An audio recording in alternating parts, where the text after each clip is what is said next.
Welcome back to Z-Speed, and thanks for tuning back in. Today we'll be replacing the climate control fan on this Honda CRV 4th generation. So if you're interested in that, just stay tuned.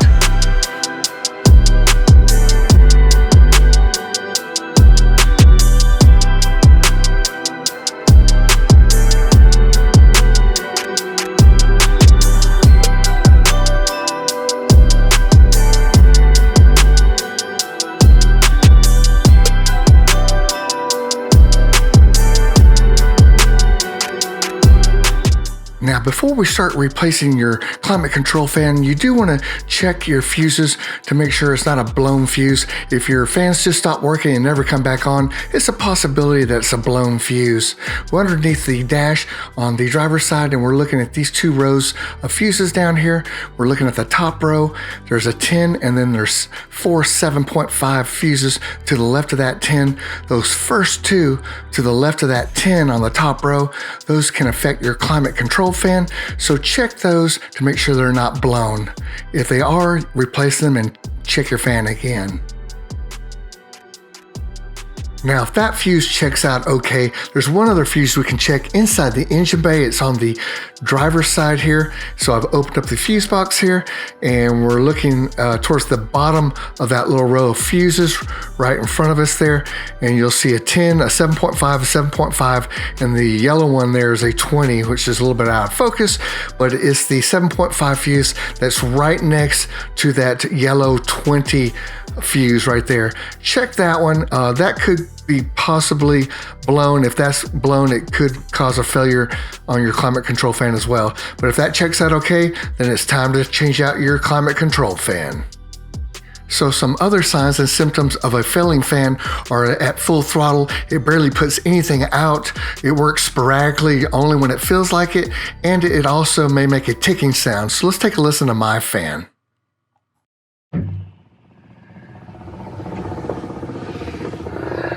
So here we are. Right here is the dashboard, of course. Your fan's located down underneath your glove compartment. Sorry about the lighting. So I get a little more light. So down in here. So listen for the sound here.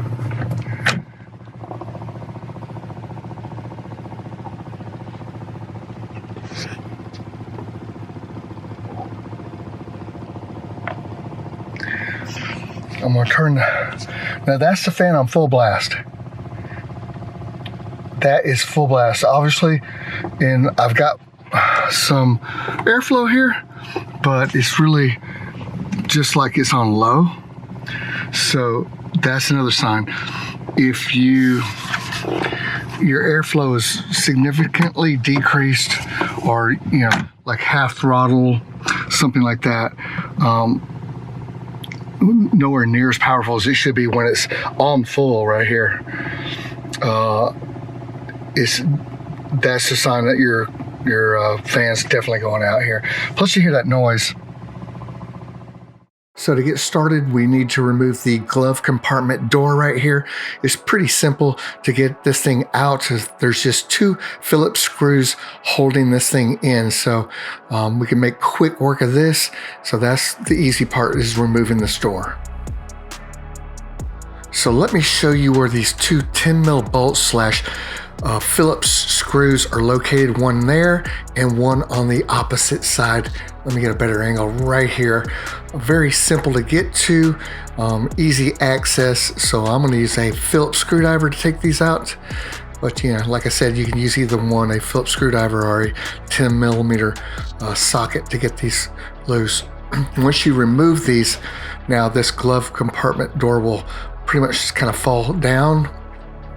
There is one little arm that's attached to the right side, and you'll kind of see it over here, right on the right side here. See how it's kind of hung up? Well, you can't really see it very well because I'm in the way, but let me give you a better shot.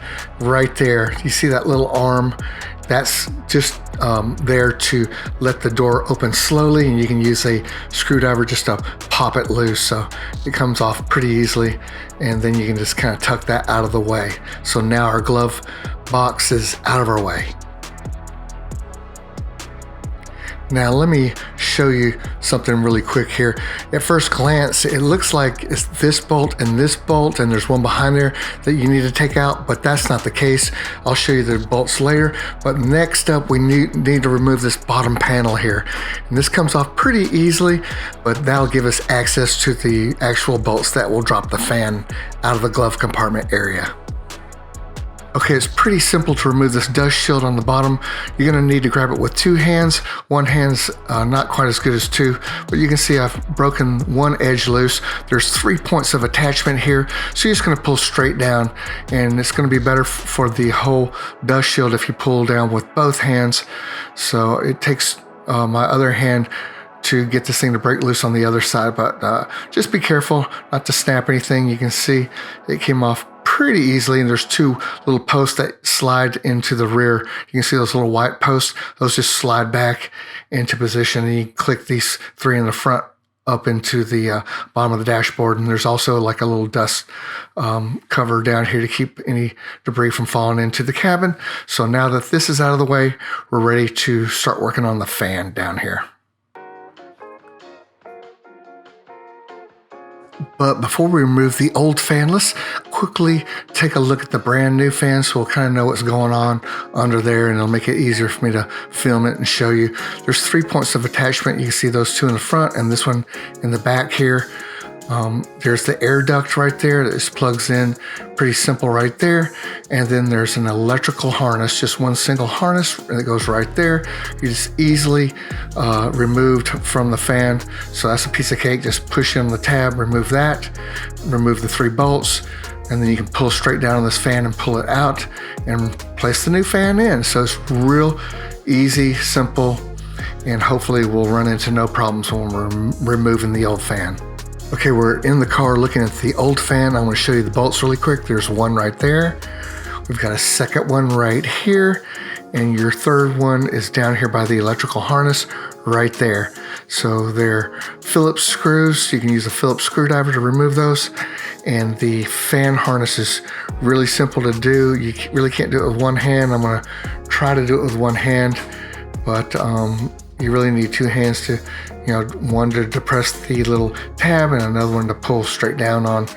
So I try to do it with one hand and I can't quite get it. So I'm gonna go ahead and put the camera down on a stand and remove it that way. But yeah, this thing is pretty simple to remove. Just push in on this little tab right here.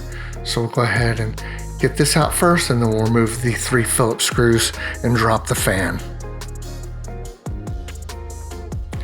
Doesn't take much effort, and I was able to break the electrical harness free, and you just kind of want to pull that back and get it out of the way. Now we have to remove the 3 bolts that hold the fan in.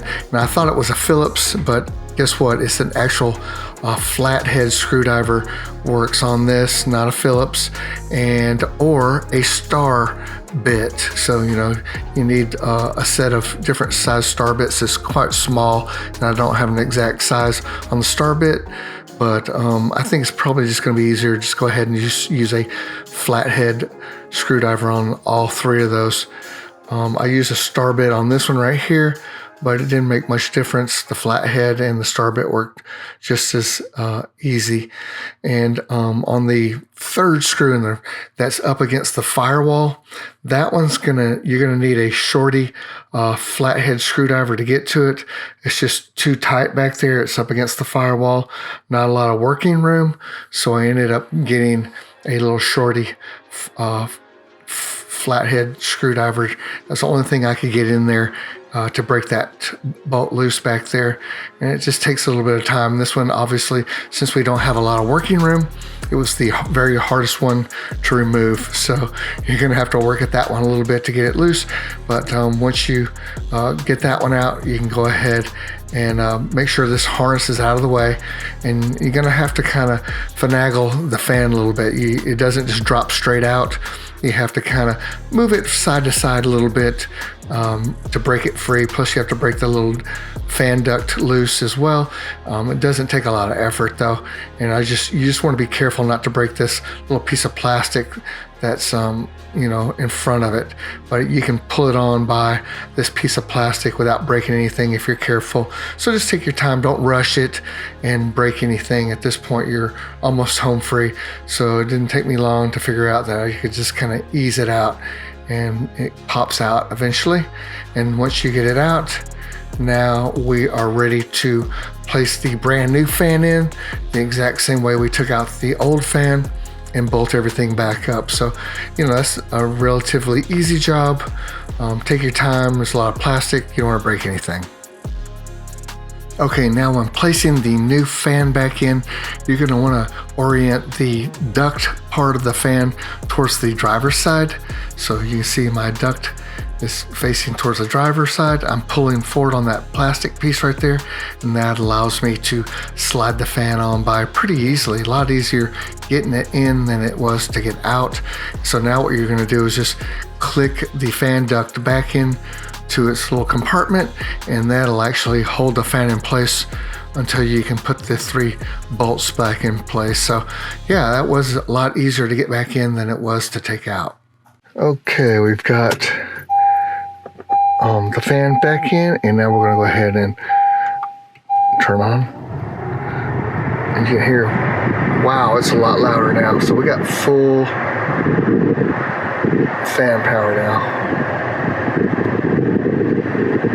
This is great. So yeah, wasn't too bad at all. Problem solved. Fans are working great.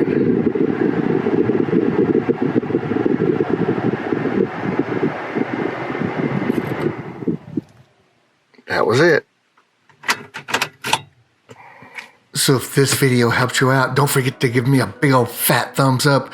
And until next time, you know what to do.